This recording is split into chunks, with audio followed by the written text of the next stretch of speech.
ठीक है। तो हम लाइट रिफ्लेक्शन एंड रिफ्रैक्शन अपना चैप्टर चल रहा है, क्लास 10th का ये चैप्टर है। और आज डेट है कितनी, आज 10 तारीख है, ठीक है, 10 दिसंबर। चलिए, तो रिफ्लेक्शन देख लिया और रिफ्रैक्शन भी देख लिया और इन दोनों के रूल्स भी देख लिए दोनों, ठीक है। तो आज हम देखेंगे रिफ्लेक्शन, ठीक है। मतलब रिफ्लेक्शन में आज हम पढ़ेंगे मिरर और उसके बाद हम पढ़ेंगे क्या, रिफ्रैक्शन में लेंस पढ़ेंगे, ओके। चलिए, तो होता क्या भाई मिरर, आज क्या पढ़ेंगे भाई, मिरर, मिरर, ठीक है। तो क्या होता है भाई मिरर, तो मिरर एक ट्रांसपेरेंट ग्लास होता है जिसके एक तरफ, किसी भी तरफ, इस तरफ या इस तरफ, क्या कर देते हैं हम, पॉलिश कर देते हैं। किसकी पॉलिश कर देते हैं, सिल्वर की, ओके। अब सिल्वर की क्यों करते हैं, सिल्वर की इसलिए करते हैं क्योंकि सिल्वर एक ऐसा मेटल होता है जो कि जितनी भी लाइट उसके ऊपर गिरती है उसका मैक्सिमम पार्ट वो रिफ्लेक्ट कर देता है और बहुत ही कम पार्ट को वो एब्जॉर्ब करता है। अगर हम दूसरे मेटल या दूसरी किसी भी मटेरियल की बात करें तो वो भी रिफ्लेक्ट करते हैं, लेकिन वो सिल्वर के कंपैरिजन में कम रिफ्लेक्ट करते हैं और एब्जॉर्ब थोड़ा ज़्यादा करते हैं। लेकिन सिल्वर ज़्यादा रिफ्लेक्ट करता है और कम एब्जॉर्ब करता है। बात समझ में आ गई, इसलिए सिल्वर की, और सिल्वर की पॉलिश करने के बाद उसके ऊपर थोड़ा कलर भी क्या कर देते हैं, पॉलिश कर देते हैं। इसलिए अगर हम मिरर के पीछे देखें तो वो सिल्वर नहीं दिखेगा, हमें कलर दिखाई देता है, ठीक है। चलिए, तो इतनी बात हमको समझ में आ गई कि मिरर क्या होता है। मिरर एक ऐसा ट्रांसपेरेंट ग्लास होता है जिसके पीछे या जिसके एक साइड पर हम क्या कर देते हैं, पॉलिश कर देते हैं, ठीक है। अब मिरर जो है वो दो टाइप के होते हैं, एक होता है क्या, प्लेन मिरर, प्लेन मिरर, और दूसरा क्या होता है भैया, स्फेरिकल मिरर, स्फेरिकल मिरर, ठीक है, ठीक है। चलिए, अब प्लेन मिरर क्या होता है, प्लेन मिरर वही होता है जो हम बचपन से अपने घरों में देखते हुए आ रहे हैं, एकदम जो अपने आप को देखने के लिए, अपने आप को संवारने के लिए, एकदम, हाँ, सजना है मुझे सजना के लिए, तो उसके लिए जो हम मिरर यूज़ करते हैं वो कौन सा मिरर होता है, प्लेन मिरर होता है, ठीक है। तो इसके बारे में हम बाद में पढ़ेंगे, पहले हम पढ़ेंगे किसके बारे में, स्फेरिकल मिरर के बारे में। बात समझ में आ गई। चलिए, तो स्फेरिकल मिरर क्या होता है, स्फेरिकल मिरर होता है एक, तो बनाते कैसे हैं इसको वो देख लेते हैं, ठीक है ना। तो आपको एक सबसे पहले क्या लेनी पड़ती है, कांच की बॉल लेनी पड़ती है, कांच की बॉल, ठीक है, जो कि अंदर से कैसी है, खोखली है, होलो बॉल लेनी पड़ती है आपको, ठीक है ना, कांच की, ठीक है। इस तरीके से ये क्या है भैया, एक कांच की बॉल है, ये कांच की एक बॉल है, ठीक है ना, 3D इस तरीके से इमेजिन करना है इसको। इसको हम क्या करते हैं, कट कर लेते हैं, ठीक है। एक यहाँ से कट कर लिया और एक यहाँ से कट कर लिया, ठीक है। चलिए, कट कर लिया भाई। तो कट करने के बाद हमारे पास क्या बचा,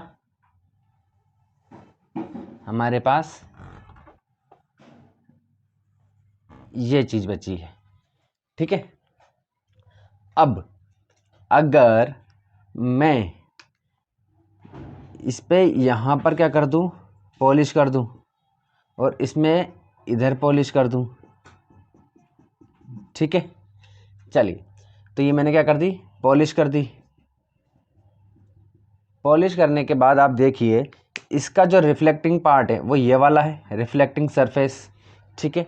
ये एक लाइन नहीं है, ये पूरा सरफेस है, ठीक है, इस तरीके से, ठीक है ना, पूरा। और इसका ये वाला पार्ट, ये वाला जो सरफेस है ये रिफ्लेक्टिंग सरफेस है, रिफ्लेक्टिंग सरफेस है। और ये क्या है, इसका पॉलिश सरफेस ही है ना, पॉलिशिंग सरफेस, और ये इसका पॉलिशिंग सरफेस, ठीक है, पॉलिश्ड सरफेस बोल सकते हैं अपन, ठीक है। तो अब मुझे आप बताइए कि लाइट किधर से गिरे। चलिए, इसको मैं इरेज करके ऊपर नीचे बना लेता हूँ, ठीक है ना, ठीक है। तो ये है, इधर वाला जो था मैंने ऊपर बना दिया और इधर वाला मैंने नीचे बना दिया, ठीक है। तो आप इसमें और इसमें क्या डिफरेंस देख रहे हैं, इसका रिफ्लेक्टिंग सरफेस कैसा है, अंदर धंसा हुआ है, और इसका रिफ्लेक्टिंग सरफेस बाहर निकला हुआ है, ठीक है। चलिए, तो इस मिरर को जो हम बोलेंगे, इस मिरर को हम बोलते हैं क्या, कॉनकेव मिरर। क्या बोलेंगे, कॉनकेव मिरर। और इसको बोलते हैं हम कॉन्वेक्स मिरर, ठीक है। तो याद कैसे रखेंगे भैया, ये है हमारा क्या आ रहा है, केव आ रहा है। केव का मतलब होता है क्या, गुफा। तो ये देखिए इसमें गुफा जैसा बन रहा है कि नहीं, गुफा जैसा, ठीक है ना। तो इसीलिए इसको बोलते हैं कॉनकेव। और बचा हुआ क्या, कौन सा मिरर हो गया, ये कॉन्वेक्स। अब देखो होता क्या है, अब इस पर जब भी लाइट गिरेगी ना, इस पर जब भी लाइट आएगी, ठीक है, तो ये क्या करता है, लाइट को इस क्या करता है, ये कन्वर्ज करता है। क्या करता है, कन्वर्ज कर देता है। जितनी भी लाइट आएगी सबको कन्वर्ज कर देता है ये, ठीक है। बात समझ में आ रही है, ठीक है। किसी एक पॉइंट पे क्या कर देता है, ये कन्वर्ज कर देता है, ठीक है। कॉमन सेंस भी है हमारे पास, भाई लाइट इधर से एक इधर से भी आएगी तो ये इधर ही भेजेगा सबको, क्योंकि इसकी सरफेस ही ऐसी है, तो जहाँ से आएगी इधर ही भेजेंगे इसको, ठीक है।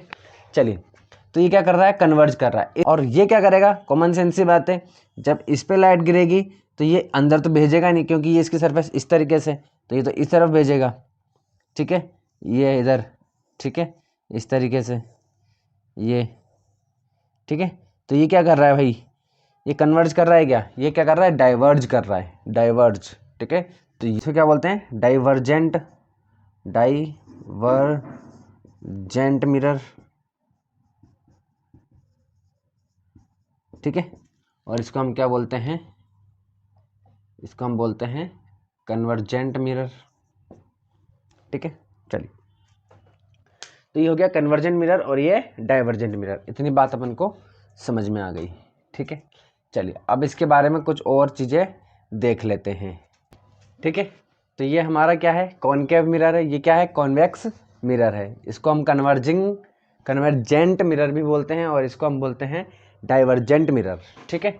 चलिए, क्यों बोलते हैं ये हम देख चुके हैं। अब इनके कुछ होते हैं जो देख लेते हैं, ठीक है।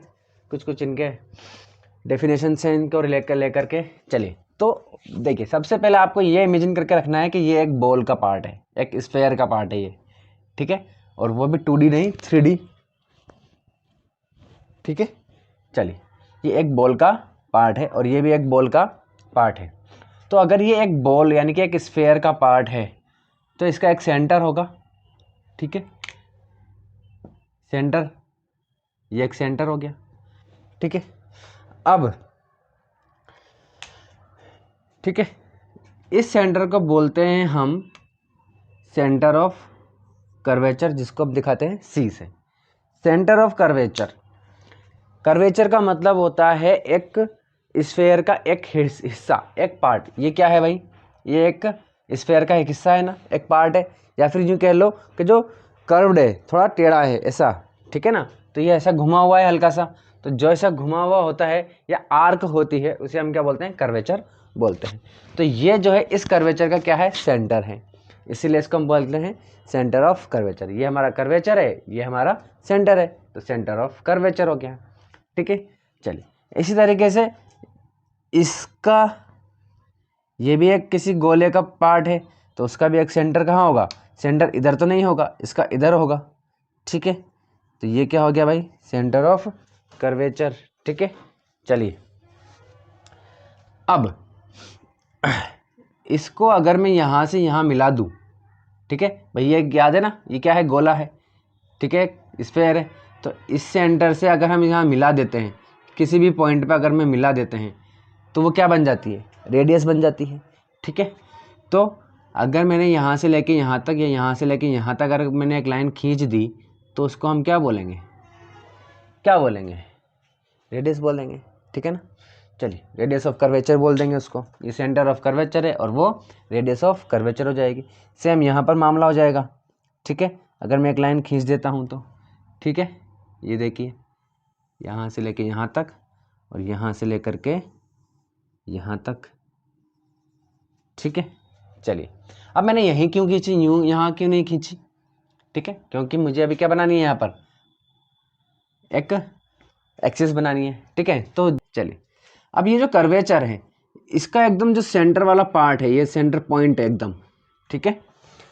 ये देखिए इस तरीके से ये कर्वेचर है, इस तरीके से है ना, यूं करके ऐसा एक कर्वेचर होगा ये, ठीक है। तो इस पूरे सरफेस का कोई सेंटर होगा, इस पूरे एक सरफेस का कोई सेंटर होगा यहाँ पर बीच में, ठीक है ना।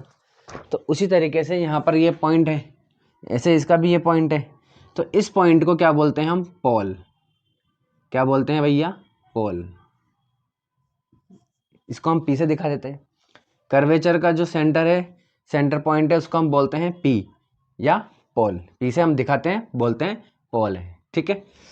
चलिए, अब सेंटर ऑफ कर्वेचर और पोल को मिलाने वाली जो लाइन होती है, उस लाइन को हम बोलते हैं क्या भाई, और ऐसा नहीं है कि यहाँ से लेके यहाँ तक ही होगी है ना, ये आगे भी ले सकते हैं इसको इस तरीके से। तो ये एक ऐसी लाइन है जो क्या करती है, सेंटर ऑफ कर्वेचर और पोल को मिलाती है, उसको हम बोलते हैं प्रिंसिपल एक्सिस। क्या बोलते हैं भैया, प्रिंसिपल एक्सिस।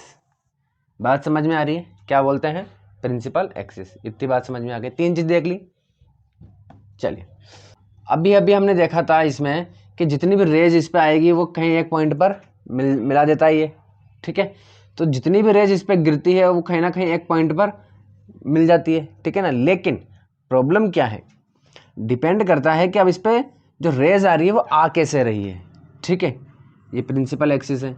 अगर मान लो रेज ऐसे आ रही है, ठीक है, तो उसको भी कहीं ना कहीं मिलाएगा, ठीक है, मान लो, ठीक है ना। और कोई रेज ऐसे आ रही है, कोई ऐसे आ रही है, कोई ऐसे आ रही है, कोई ऐसे आ रही है, कोई ऐसे आ रही है, कोई ऐसे आ रही है, कोई ऐसे आ रही है, ठीक है। तो हर तरीके से रेज आती है इसके ऊपर, ठीक है। लेकिन हम लेंगे कौन सी वाली, हम लेते हैं पैरेलल लाइंस। कौन सी, पैरेलल। तो अगर इसके ऊपर कोई रे आती है जो पैरेलल से, कैसी हैं भैया, पैरेलल से, अगर पैरेलल लाइन रेज आती हैं तो वो जिस पॉइंट पर मिलेंगी, सिर्फ पैरेलल की बात हो रही है और किसी भी रेज की बात नहीं हो रही है, ठीक है। चलिए, तो जितनी भी पैरेलल रेज हैं वो किसी एक पॉइंट पर मिल जाएंगी, उसी पॉइंट को हम क्या बोलेंगे, फोकस बोलेंगे या प्रिंसिपल फोकस बोलते हैं, और उसको हम कैपिटल एफ से दिखाते हैं। बात समझ में आ गई, ठीक है। कई सारे अलग अलग एंगल पे आती है रेज तो वैसे तो, ठीक है, उनके रूल्स अलग हैं, वो देखेंगे अभी हम थोड़ी देर बाद। लेकिन यहाँ पर हमको क्या क्या लेनी है, तो यानी कि अगर आपको फोकस की अगर आपसे क्या पूछे, डेफिनेशन पूछे, तो क्या बोलोगे आप, कि पैरेलल लाइंस रिफ्लेक्ट होने के बाद, है ना, पैरेलल लाइंस रिफ्लेक्ट होने के बाद जिस पॉइंट पर मिलती है उसी पॉइंट को हम क्या बोलते हैं, फोकस बोलते हैं, ठीक है। चलिए, ये बात समझ में आ गई आपके। चलिए, अब यहाँ पर देखिए, तो सेंटर से लेकर के पोल तक की जो डिस्टेंस है उसको तो हमने रेडियस बोल दिया, radius of curvature, small r से दिखा दो इसको। और इसी तरीके से प्रिंसिपल फोकस और पोल के बीच की जो डिस्टेंस है उसको हम स्मॉल एफ से दिखाते हैं, और इसको हम बोलते हैं क्या, फोकल लेंथ। क्या बोल देते हैं, फोकल लेंथ। चलिए, बात समझ में आ गई ये भी। अब देखिए, एक लास्ट चीज बच रही है इसमें, कि ये जो कर्वेचर है, इस कर्वेचर का जो डायामीटर है, बात समझ में आ रही है, इस कर्वेचर का डायामीटर इस पॉइंट से लेकर के इस पॉइंट तक सीधी डिस्टेंस, ठीक है। बात समझ में आ रही है, ये कर्वेचर होगा इस तरीके से, बाउल जो हमारा होता है, कटोरा कटोरी जो होती है हमारी, है ना, एक, तो उसकी जो बाउंड्री है वो एक सर्कल को दिखा रही है, एक सर्कल है, तो उस सर्कल का जो डायामीटर है वही डायामीटर क्या कहलाता है आपका, अपार्चर कहलाता है। क्या कहलाता है, अपार्चर। तो इसी तरीके से सेम मामला इसमें है भाई, ठीक है। इसमें फोकस किसको बोलेंगे, इसमें ये जो पैरेलल लाइंस हैं, पैरेलल रेज हैं, वो आएंगी और डाइवर्ज हो जाएगी, तो कन्वर्ज करता नहीं है। लेकिन अगर हम इसको पीछे लेके जाएंगे इन रेज को, ठीक है, इस तरीके से,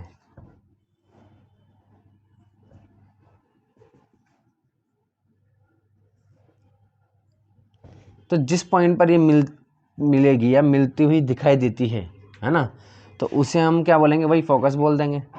और यहाँ से लेकर के यहाँ तक के डिस्टेंस क्या कहलाएगी, फोकल लेंथ। और ये सेंटर तक क्या होता है, रेडियस ऑफ कर्वेचर हो जाती है। ठीक है, याद रखना यहाँ पर आपको कि फोकल लेंथ जो है वो रेडियस की आधी होती है। फोकल लेंथ जो है वो रेडियस की आधी होती है, या हम इसको उल्टा बोल देते हैं कि रेडियस जो है वो फोकल लेंथ के डबल होती है। बात समझ में आ गई। Radius is equal to 2f और f is equal to r/2। ठीक है, ये रिलेशन होता है इनके लिए। ठीक है, तो इस तरीके से हमने इन सबको देख लिया। नेक्स्ट में देखेंगे कि इमेजेस कैसे बनाएंगे हम। ठीक है, चलिए तब तक के लिए टाटा बाय बाय।